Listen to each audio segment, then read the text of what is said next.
বাবুগঞ্জে নদী ভাঙনে ঘরহারা নূরজাহান পরিবার, জিও ব্যাগের উপর মানবতার জীবন।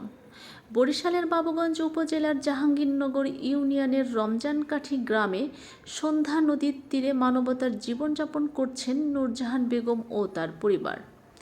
নদী ভাঙনে বসতভিটা হারিয়ে গত 5 বছর ধরে স্বামী হাবিবুর রহমান ফকির ও 2 ছেলেকে নিয়ে জিও ব্যাগের উপর অস্থায়ী বসবাস করছেন তারা।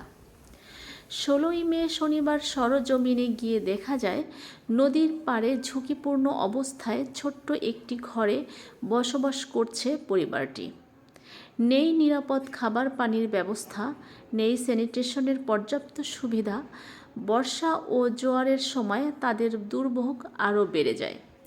প্রতিনিয়ত নদী ভাঙনের আতঙ্ক নিয়ে দিন কাটছে পরিবারটির।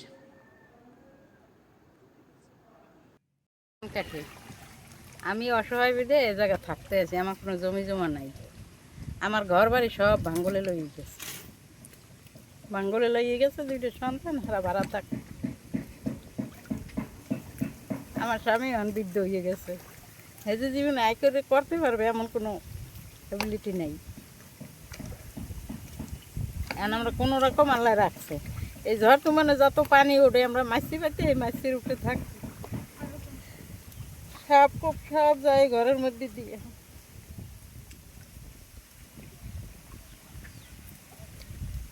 আমাকে যদি আল্লাহ রাতে সরকার একটু কিছু দিতে তাহলে আমরা এই জায়গায় থাকতাম, একটু ঘর বাড়িকে দিয়ে। আমাকে তো এমন কোনো অ্যাবিলিটি নাই যে আমরা গড়ে লইতে পারবো।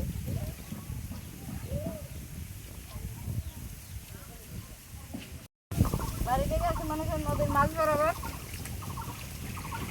নদীর মাছ বরাবর করতে মাঝে। এখানে থাকেন কতদিন পর্যন্ত?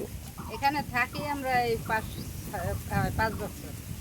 কি থাকেন নাকি? এই নদীতে যে ভাঙছে, এই ভাঙার পর থেকেই আমরা এই জায়গায় এই নদীর পাড়ে আসছেন? এই নদীর অন্য কোনো জায়গায় যাইতে পারেন না? আর অন্য জায়গায় কোনো আমার ঘর নাই, নদীর মধ্যে জমি, এই নদীর মধ্যেই বসবাস করতে আছি। হইলে আর একবারই দৌড়িয়ে যাই, বন্যা হইলে আর একবারই দৌড়িয়ে যাই। রাত্রে? হ্যাঁ।